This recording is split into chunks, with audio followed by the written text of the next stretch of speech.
عظیم خوشخبری الحمدللہ حضرت علامہ ابتسام الہی ظہیر صاحب آپ کے شہر کھڈیاں کے قریب ہے. تو اب میں خطاب کے لیے دعوت سخن دے رہا ہوں. فاضل نوجوان نڈر بے باک خطیب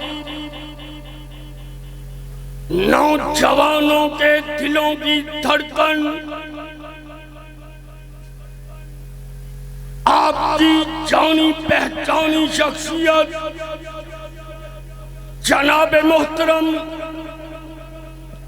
حضرت مولانا رانا خلیق خان پسروری، ان کا موضوع ہے مسلک اہل حدیث، صداقت اہل حدیث، امامت اہل حدیث، نعرہ تکبیر، شان مصطفیٰ، شان صحابہ، مسلک اہل حدیث جناب محترم رانا خلیق خان پسروری سے. الحمدللہ الذی کسا اہل الحدیث رداء الشرف والتعظیم وعلا ذکرہم ورفع شانہم فی کل اقلیم وخصہم من بین حملۃ الشرع بمزید التشریف والتکریم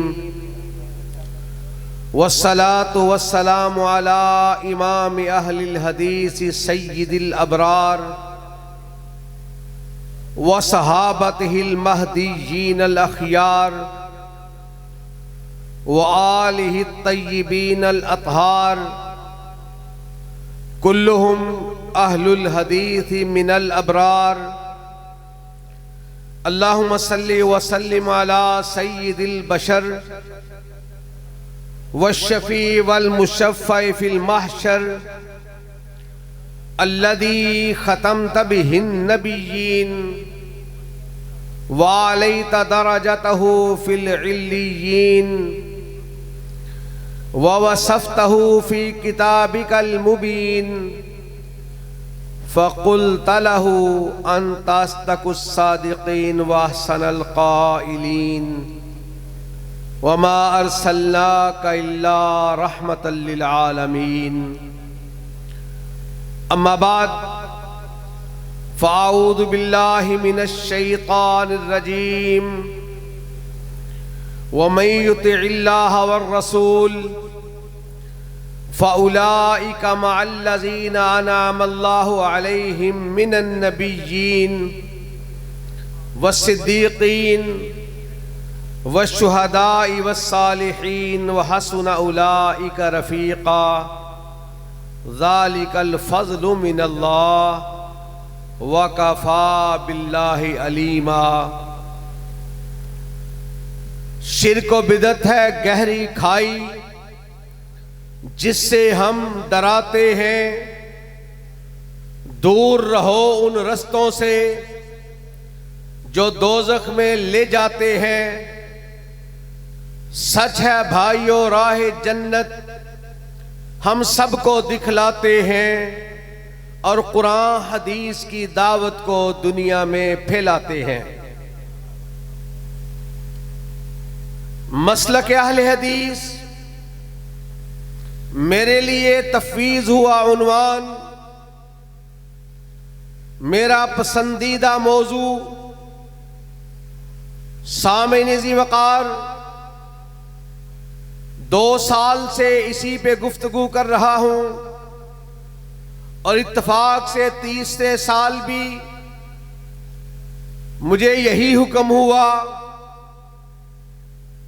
اہل حدیث وہ لوگ جن کا قول، فعل، اصول، قواعد، رسم و رواج، محض قرآن و سنت کے تعلق میں بسر ہوں اور ان کی کوئی بات بھی اللہ اور اس کے رسول کے حکموں کے خلاف نہ ہو۔ سامعین ذی وقار، اگر شکر کا انداز دیکھیں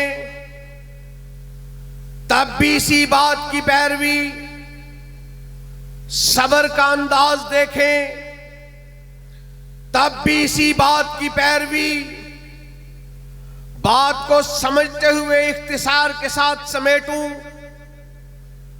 صبر کا موقع، شکر کا موقع، سید الرسل امام الانبیاء احمد مجتبی جناب محمد الرسول اللہ صلی اللہ علیہ وسلم مکہ معظمہ سے ہجرت فرما کر کے بیت اللہ کی زیارت کے لیے آنے کے لیے سوچتے ہیں، بیت اللہ کے در کو بند کر دیا گیا۔ عثمان بن ابی طلحہ کے سامنے جب وہ انکاری ہوا، اللہ کے نبی جناب محمد الرسول اللہ صلی اللہ علیہ وسلم ارشاد فرماتے ہیں، ایک وقت آئے گا جب تو بیت اللہ کی چابیاں میرے ہاتھوں میں اپنے ہاتھوں سے دے گا۔ اس نے تمسخر اڑایا، یہ تنہا نکلے سید الرسل امام الانبیاء اللہ کے نبی در صدیق پر تشریف لے گئے۔ 2 ہوئے، پھر 3 ہوئے، 7 تک تعداد پہنچی۔ ان کی محنت سے وہ تعداد 72 تک پہنچی، بڑھتی ہوئی تعداد 313 بدریوں تک پہنچی، پھر وہ تعداد 700 تک پہنچی، پھر وہ تعداد 1000 تک پہنچی۔ بیت رضوان کے موقع پر وہ تعداد بڑھ کر کے 1400 تک پہنچ چکی تھی، اور جب فتح مکہ کا موقع آیا اللہ نے ان قدسیوں کی تعداد کے اندر 10,000 کا اضافہ فرما دیا تھا۔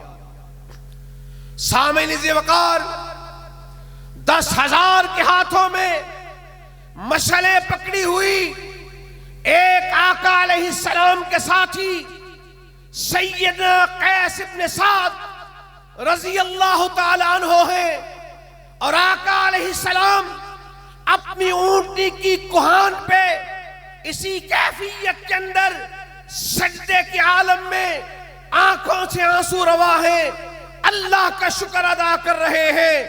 ایسے میں قیس بن سعد رضی اللہ تعالی عنہ کی زبان سے نکلا، الیوم یوم الملحمہ، الیوم یوم الملحمہ، الیوم یوم الملحمہ، آج تکہ بوٹی کر دیں گے، آج قیمہ کر دیں گے، آج کاٹ کے رکھ دیں گے، جو بھی سامنے آئے گا بچ نہیں سکے گا۔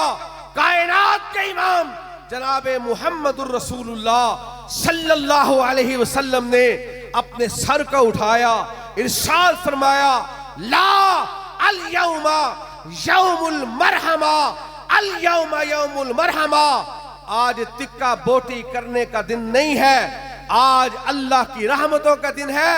جو امان مانگے گا اللہ رب العزت اسے معاف کرنے کا اعلان فرما چکا ہے۔ حضرات، یہی کیفیت، اب منظر بدلا۔ وہ ابو سفیان رضی اللہ تعالیٰ عنہ جو اسلام کے مخالفوں میں تھے، ان کی بیوی ہند اس کے سامنے ابو سفیان کو جب اطلاع ملی جو بھی آپ کے گھر میں داخل ہو جائے گا امن پائے گا، کسی عورت پہ ہاتھوں کو نہیں اٹھایا جائے گا، کسی تلوار پھینکنے والے پہ زیادتی نہیں ہوگی، جو معافی مانگے گا امان مانگے گا امان مل جائے گی۔ ابو سفیان آگے بڑھتے ہوئے کہتے ہیں، ہند اسلام قبول کر لیتے ہیں۔ وہ آگے بڑھی، زناٹے دار تھپڑ ابو ابو سفیان کے چہرے پہ مارا۔ پھر ابو سفیان نے کیا کہا تھا؟ کہا کیا کہتی ہے؟ اس نے کہا لگتا ہے تو ڈر گیا، میں ڈرنے والی نہیں ہوں، میں جھکنے والی نہیں ہوں، میں کسی انداز میں بھی اس کے سامنے سرنڈر نہیں کروں گی۔ پھر وہ ابو سفیان نے کہا تو نہیں جانتی، تو نہیں مانتی، ہم نے اس کے ساتھ کیا کچھ نہیں کیا۔ یہ کل ہی کی تو بات ہے جب مکہ کی گلیوں کے اندر بلال کو گھسیٹا جا رہا تھا، اس کی چھاتی پہ پتھر رکھ کر کے نوجوان کھڑے ہوتے تھے، وہ اللہ احد کی دہائی دیتا تھا۔ یہ کل ہی کی تو بات ہے جب بستر انگاروں کے سجا کر کے بلال کو لٹایا جاتا تھا۔ یہ کل ہی کی تو بات ہے جب عکاظ کے میلے میں اسے مارا جا رہا تھا۔ یہ کل ہی کی تو بات ہے جب عقبہ ابن ابی معیط اس کے گلے کے اندر کپڑا ڈال کر کے گھسیٹ کر کے کھینچ کر کے اس کے گلوئے تھر کے اندر دبا رہا تھا، اس کی آنکھیں باہر کو نکل آئیں۔ یہ کل ہی کی بات ہے جب اس کو بیٹیوں کی گالیاں دی جا رہی تھیں۔ یہ کل ہی کی تو بات ہے جب بی بی سمیہ کو 2 لخت کیا جا رہا تھا۔ یہ کل ہی کی تو بات ہے جب اس کے ساتھیوں کو اس کے سامنے تہتے کیا جا رہا تھا۔ یہ کل ہی کی بات ہے عمار ہو یاسر ہو ان سب کو قتل کیا جا رہا تھا، اور یہ کہہ رہا تھا اصبروا یا آل یاسر انی موعدکم الجنہ۔ پھر ایسے مناظر جو سارے کے سارے بیان کیے۔ یہ تنہا تھا، اللہ کی مدد اس کے ساتھ تھی، یہ یتیم تھا، ہم نے اس کو ستایا مگر اللہ کی مدد اس کے ساتھ ہوا کرتی تھی۔ یہ باتیں سننے کے بعد ابو سفیان لیٹ جاتا ہے۔ پھر رات کے آخری حصے میں باتھ روم سے غسل کر کے اس کی بیوی ہند باہر نکلتی ہے۔ کہا اٹھ مجھے رسول اللہ کے قدموں میں لے جا۔ کس لیے؟ کہا میں بھی تیرے جھاگ تاج کا کے تیری ہمراہی میں اسلام قبول کرنا چاہتی ہوں۔ کہا انقلاب کیسے آ گیا؟ تبدیلی کیسے آ گئی؟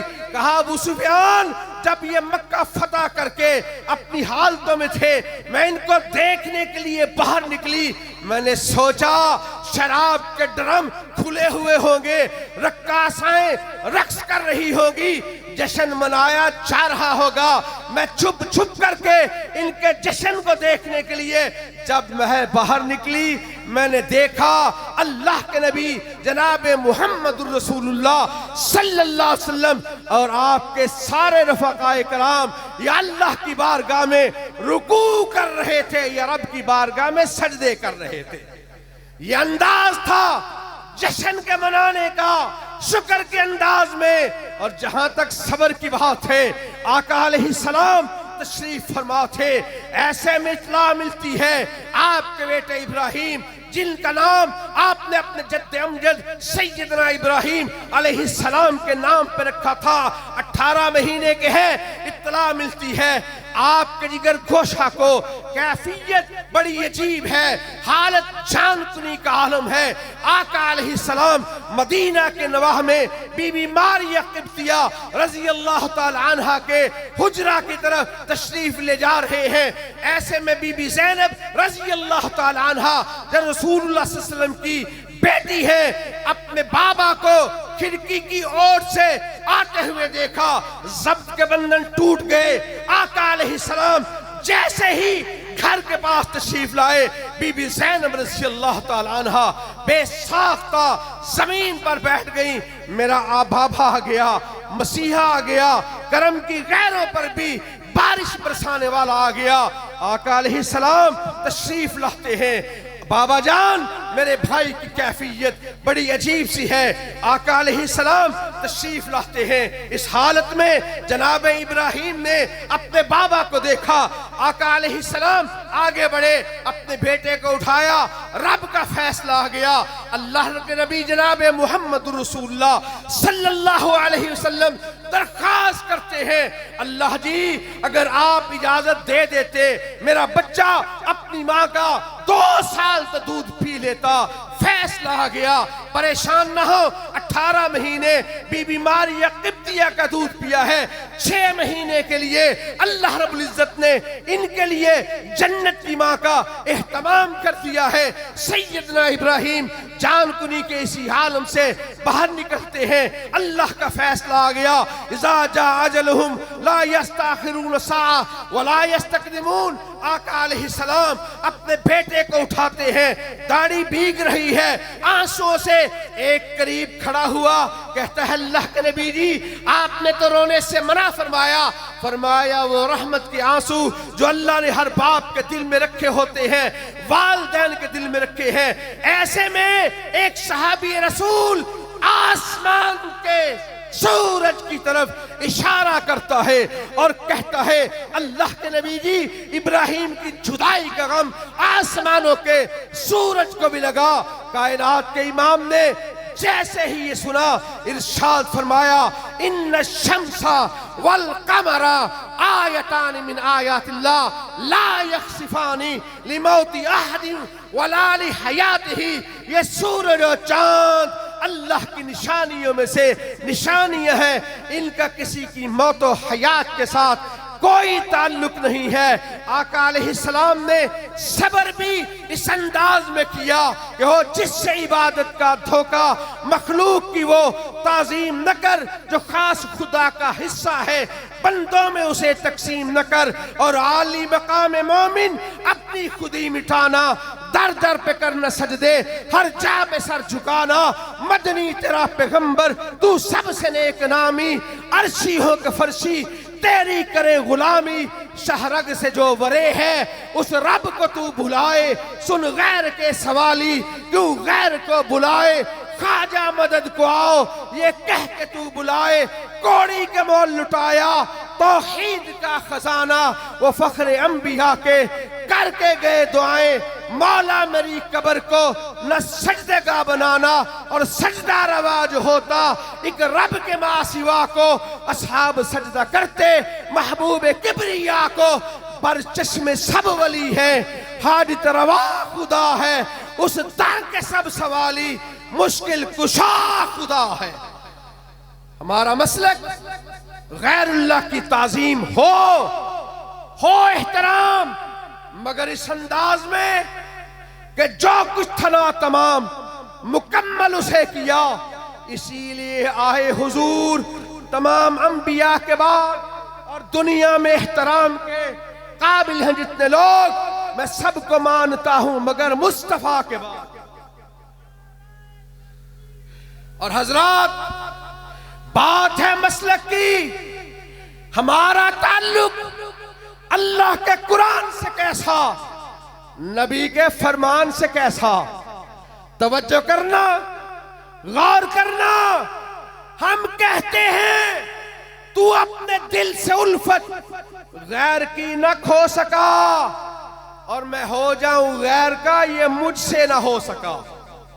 مسلک اہل حدیث نام ہے درایت کا، روایت کا، ثقافت کا، فقاہت کا، ودیت کا، بداعت کا، ذہانت کا، فطانت کا، اقبالیت کا، بدائیت کا، آدمیت کا، انسانیت کا، محبت کا، الفت کا، ندرت کا، ہدایت کا، جرت کا، شجاعت کا، اشارت کا، شہادت کا، امامت کا، عدالت کا۔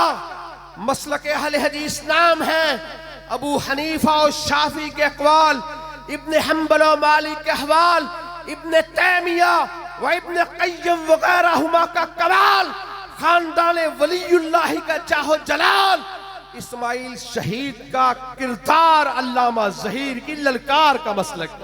مسلک اہل حدیث نام ہے سنت رسول اللہ کی عصمت کا، کردار تابعین کی شوکت کا، صحابہ کرام کی عظمت کا، تبع تابعین کے چلن کی سطوت کا، ائمہ کرام کے تفقہ کی رفت کا، محدثین کی عدالت کی حشمت کا، مفسرین اولا کی عالیت کا، فقہائے حق کی عرفائیت کا۔ مسلک اہل حدیث نام ہے اطیعوا اللہ و اطیعوا الرسول کی آواز کا، ترکت فیکم امرین کی صدائے دل نواز کا، ما آتاکم الرسول فخذوہ کی پکار، من یشاقق الرسول کی للکار، لا تتبعوا خطوات الشیطان کا فرمان، فَلْيَحْذَرِ الَّذِينَ يُخَالِفُونَ عَنْ أَمْرِهِ کا نشان، من یبتغی غیر الاسلام دینا میں، اسلام کے دین کا نام ان الدین عند اللہ الاسلام میں، دین کا نام یہ اللہ کی بارگاہ کے علاوہ کسی اور کے سامنے جھکنے والوں کا مسلک نہیں ہے، رسول اللہ کی ذات کے علاوہ کسی کے سامنے بکنے والوں کا مسلک نہیں ہے۔ گلی ہو، بازار ہو، حالات سازگار ہو یا ناسازگار ہو، سرے بازار ہو تب بھی، تختہ دار ہو تب بھی، اور اہل حدیث کا ایک ایک بچہ کہتا ہے خوف و اندیشہ ہو، تعزیر و سزا رہنے دے، میرے ہونٹوں پہ صدا حق کی صدا رہنے دے، حاکم روز مکافات کو راضی کر لے، حاکم وقت خفا ہے تو خفا رہنے دے۔ حضرات پھر سنیے، توجہ کیجئے، یہ میری آواز نہیں، میرے اسٹیج والوں کی ہی نہیں، آپ ہی کی آواز نہیں، جو اللہ کے قرآن کو مانتا ہے، رسول اللہ کے فرمان کو مانتا ہے، وہ سارے کے سارے کون ہیں؟ اہل حدیث ہیں۔ کون ہیں سارے کے سارے؟ رسول اللہ کے صحابہ کون تھے؟ جرت کے ساتھ، بے باکی کے ساتھ میرے نعرے کا جواب تو میں آپ سے پوچھ سکتا ہوں، بتائیے رسول اللہ کے صحابہ کون تھے؟ بدر کے اندر اللہ کے نبی کے ساتھ لڑنے والے کون تھے؟ احد میں اللہ کے نبی کے ساتھ قدم سے قدم ملا کر کے آگے بڑھنے والے کون تھے؟ حنین والے کون تھے؟ بیعت رضوان والے کون تھے؟ تبوک والے کون تھے؟ سارے کے سارے اہل حدیث تھے۔ اور حضرات اہل حدیث کا نعرہ جب آپ سنتے ہیں نا، اہل حدیث کا یہ اصول، اطیعوا اللہ و اطیعوا الرسول، پھر کہتا ہوں سرے بازار ہو تب بھی، تختہ دار ہو تب بھی، شولوں پر، شراروں پر، تلواروں کی دھاروں پر، وقت کی للکاروں پر، لڑتے مرتے سر بکف، ہر سمت ہر طرف باطل کے مخالف، ادائے حق کی خاطر صدائے کلمت اللہ بلند کرتے رہیں گے، دھرتی بسوئے چند کرتے رہیں گے، سنائیں گے قرآن و سنت کے ترانے کو، اس کی راہ پہ لگائیں گے زمانے کو اپنے مسلک کا ماٹو۔ آنے والے احباب ان کے لیے بیدار ہو کر کے اپنے جذبوں کے ساتھ، اپنے ولولوں کے ساتھ، بڑی جرت کے ساتھ شرک کی مذمت کرتے ہوئے رب کی توحید کا نعرہ لگانا ہے، نبی سے محبت کا اظہار کرنا ہے۔ نعرہ میں لگاؤں گا، جواب سارے مل کر دیں گے، حاجت روا مشکل کشا، ایک الہ دونوں ہاتھوں کو اٹھا کر زور لگا کر کے اہل حدیثوں مسلکی غیرت، نعرہ توحید، اللہ کی مشکل کشائی، کوئی آدمی کمزوری کا اظہار نہ کرے، دل پہ ہاتھ رکھ کر میرے نعرے کا جواب دینا، حاجت روا مشکل کشا۔ اپنی اپنی جگہوں سے لوگ کہتے ہیں نعرہ تکبیر، پھر کھڑا ہونے کی ضرورت کیا ہے؟ بلال نے مکہ کی گلیوں میں چلتے ہوئے، احد میں سیدنا عمر بن خطاب نے دار ارقم کے اندر اللہ کی تکبیر کا، رب کی توحید کا نعرہ لگایا تھا۔ اس نعرے کو آج میں اور آپ بھی دہراتے ہیں، حاجت روا مشکل کشا۔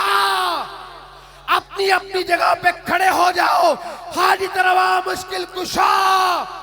اور اسٹیج پہ بڑی قدر والی شخصیات ہیں، آپ کے ساتھ تائید کے لیے میں ان سے درخواست کروں گا، التماس کروں گا، وہ آپ سے مل کر کے کھڑے ہو کر کے میرے ساتھ میری ہمراہی میں اس نعرے کو بلند کریں گے، حاجت روا مشکل کشا، حاجت روا مشکل کشا، رہبر و رہنما، رہبر و رہنما، اسی پہ حجت تمام، انہی لفظوں پہ اختتام، مسلک اہل حدیث کی حقانیت، اس کی عظمت کا سلام، مال عز والاحترام، وآخر دعوانا ان الحمدللہ رب العالمین۔